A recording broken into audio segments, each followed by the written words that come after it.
Welcome back to my channel. ಹೊಸದಾಗಿ channel ನೋಡ್ತಾ ಇದ್ದರೆ ಸಬ್ಸ್ಕ್ರೈಬ್ ಮಾಡಿಕೊಂಡು ಸಪೋರ್ಟ್ ಮಾಡಿ. ಸಚ್ಚಿದಾನಂದ ಸಾಯಿನಾಥ್ಗೆ ನಮಸ್ಕಾರ ಮಾಡುತ್ತಾ ಸಾಯಿನಾಥರ ಅನುಗ್ರಹ ಎಲ್ಲರ ಮೇಲೂ ಇರಲಿ ಅಂತ ವಿಡಿಯೋ ಪ್ರಾರಂಭ ಮಾಡ್ತಾ ಇದ್ದೀನಿ.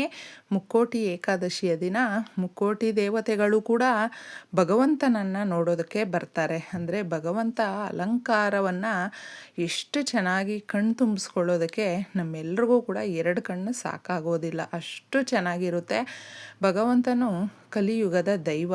ಯಾವಾಗಲೂ ಅಷ್ಟೇ ಭಕ್ತಾದಿಗಳನ್ನು ಏನೇ ಕಷ್ಟ ಬಂದರೂ ಕೂಡ ಕಣ್ಣೊರೆಸಿ ಅವರ ಕಷ್ಟಗಳನ್ನು ದೂರ ಮಾಡುವಂಥ ಭಗವಂತನ ಈ ದಿನ ನಾವೆಲ್ಲರೂ ಕೂಡ ನಾಮಸ್ಮರಣೆ ಮಾಡಿಕೊಳ್ಬೇಕು. ಭಗವಂತನ ಸಹಸ್ರನಾಮವನ್ನು ಕೇಳಬೇಕು.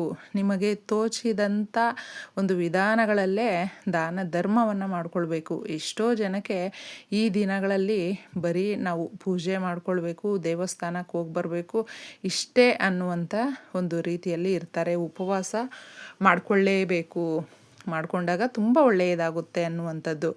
ಆದರೆ ಉಪವಾಸ ಇರಲೇಬೇಕು ಅಂತ ಏನೂ ಇಲ್ಲ. ಎಷ್ಟೋ ಜನಕ್ಕೆ ಅದು ಸಹಕಾರ ನೀಡೋದಿಲ್ಲ. ಅಂದರೆ ಅವ್ರಿಗೆ ಹೆಲ್ತ್ ಇಶ್ಯೂಸ್ ಇರುತ್ತೆ ಅಂತ ಅವರೆಲ್ಲರೂ ಕೂಡ ಉಪವಾಸ ಇರಲೇಬೇಕು ಅಂತಿಲ್ಲ.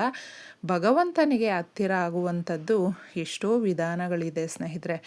ತುಂಬಾ ಸಿಂಪಲ್ಲಾಗಿ ನಾವು ಭಗವಂತನ ಒಂದು ನಾಮಗಳನ್ನು ಪಠಿಸುತ್ತಾ ಈ ಪರಿಹಾರವನ್ನು ತಪ್ಪದೆ ನಿಮ್ಮ ಮನೆಯಲ್ಲಿ ಮಾಡಿಕೊಳ್ಳಿ. ಯಾಕಂದರೆ ಸಂಧ್ಯಾ ಸಮಯದಲ್ಲಿ ಲಕ್ಷ್ಮೀದೇವಿ ಸಮೇತ ಶ್ರೀ ಮಹಾವಿಷ್ಣು ಪ್ರತಿಯೊಬ್ಬರ ಮನೆ ಕೂಡ ನೋಡ್ತಾರೆ.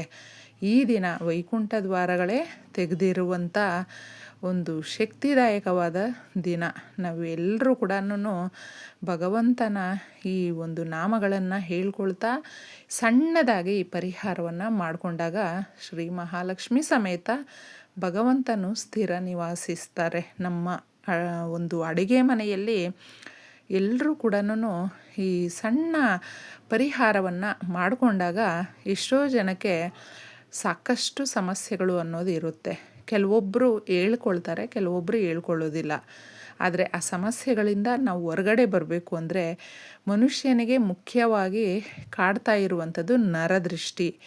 ನಾವು ಒಳ್ಳೆ ಬಟ್ಟೆ ಹಾಕ್ಕೊಂಡ್ರೆ ಸಾಕು, ಅಥವಾ ಯಾವುದಾದ್ರೂ ಒಳ್ಳೆ ಪ್ಲೇಸ್ಗೆ ಹೋದ್ರು, ನಾವು ನಗ್ನಗ್ತಾ ಚೆನ್ನಾಗಿದ್ದರು, ತುಂಬ ಹ್ಯಾಪಿಯಾಗಿದ್ದರು, ತುಂಬಾ ಆ ಒಂದು ಅಸೂಯೆ ಪಟ್ಕೊಳ್ಳುವಂಥವರು ಕಣ್ಣು ದೃಷ್ಟಿ ಬಿದ್ದಾಗ ಅದೆಲ್ಲವೂ ರಿವರ್ಸ್ ಆಗಿಬಿಡುತ್ತೆ. ನಗ್ನಗ್ತಾ ಇರುವಂಥವರು ಕೂಡ ಹತ್ಕೊಂಡು ಸುರ್ಕೊಂಡು ಮನೆಯಲ್ಲಿ ಯಾವಾಗಲೂ ಕಿರಿಕಿರಿ ಜಗಳ ಇದೆಲ್ಲವೂ ಇರುತ್ತೆ. ಈ ದಿನಗಳಲ್ಲಿ ನಾವು ಆ ಒಂದು ಶಕ್ತಿ ಅನ್ನೋದು ಜಾಸ್ತಿ ಇರುತ್ತೆ.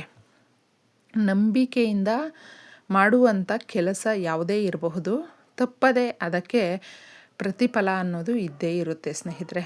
ನರದೃಷ್ಟಿ ಎಷ್ಟು ಕೆಟ್ಟದಾಗಿ ಇರುತ್ತೆ ಅಂದರೆ ಅದರ ಅನುಭವ ಒಂದಲ್ಲ ಒಂದು ರೀತಿಯಲ್ಲಿ ಎಲ್ರಿಗೂ ಆಗಿರುತ್ತೆ. ಅದನ್ನು ತೆಗೆದು ಬಿಸಾಕೋದಕ್ಕೆ ಅಂತಲೇ ಮನೆಯಲ್ಲೇ ಇರುವಂಥ ಈ ಚಿಕ್ಕ ಚಿಕ್ಕ ವಸ್ತುಗಳ ಪರಿಹಾರ ಅಂತ ಹೇಳಬಹುದು. ರಾತ್ರಿ ಮಾಡ್ಕೊಳ್ಳಿ, ತುಂಬ ಚೆನ್ನಾಗಿರುತ್ತೆ. ಒಂದು ಪ್ಲೇಟನ್ನು ತಗೊಳ್ಳಿ, ಯಾವುದೇ ಆಗಿರಬಹುದು ಪ್ಲೇಟು.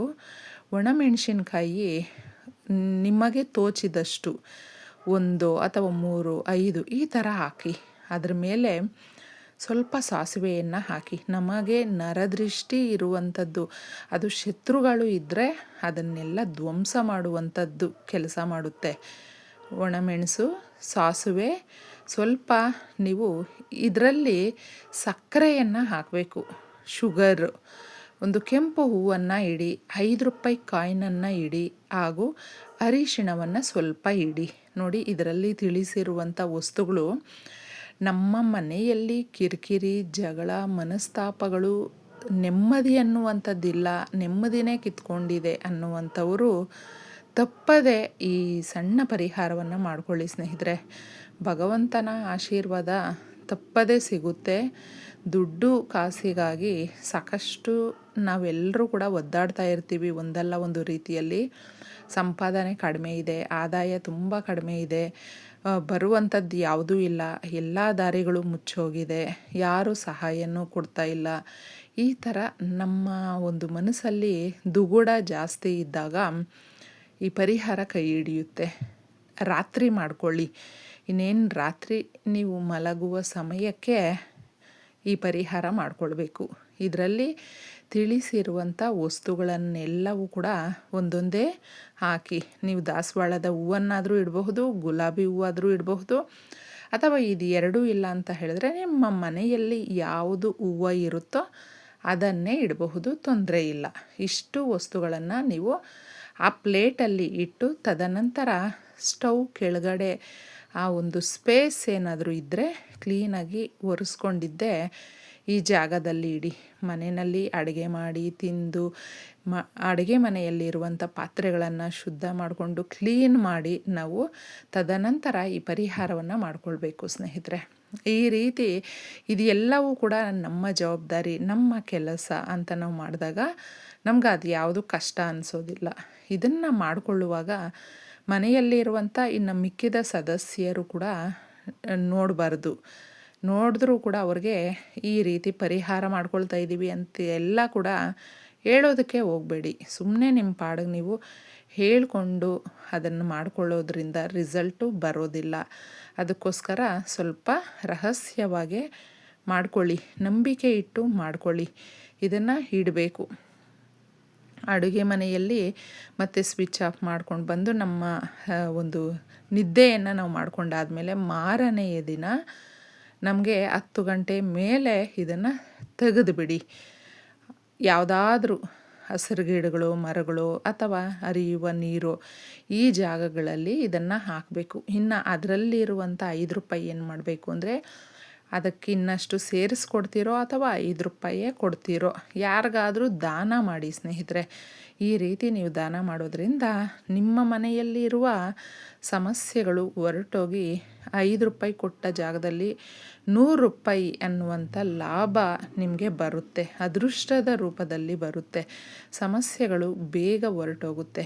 ಇದು ಮುಕ್ಕೋಟಿ ಏಕಾದಶಿಯ ದಿನ ಮಾಡುವಂಥ ಪರಿಹಾರ ಆಗಿರೋದ್ರಿಂದ ಭಗವಂತನು ನಮಗೆ ಯಥೇಚ್ಛವಾಗಿ ಆಶೀರ್ವಾದ, ಕೃಪಾ ಕಟಾಕ್ಷ ಕೊಡ್ತಾನೆ. ಯಾಕಂದರೆ ಶ್ರೀ ಮಹಾಲಕ್ಷ್ಮಿಯನ್ನು ನೆನೆಸ್ಕೊಂಡು ನೀವು ಈ ಪರಿಹಾರವನ್ನು ಮಾಡ್ಕೊಳ್ತಾ ಇದ್ದೀರಾ. ಇದರಲ್ಲಿ ಹಾಕಿರುವಂಥ ವಸ್ತುಗಳು ಕೂಡ ನಮ್ಮ ಸಮಸ್ಯೆಗಳನ್ನು ಬಗೆಹರಿಸುತ್ತೆ. ಸುಲಭವಾಗಿದೆ, ಮಾಡ್ಕೊಂಡು ನೋಡಿ, ಎಲ್ರಿಗೂ ಕೂಡ ಒಳ್ಳೆಯದಾಗುತ್ತೆ. ಧನ್ಯವಾದಗಳು.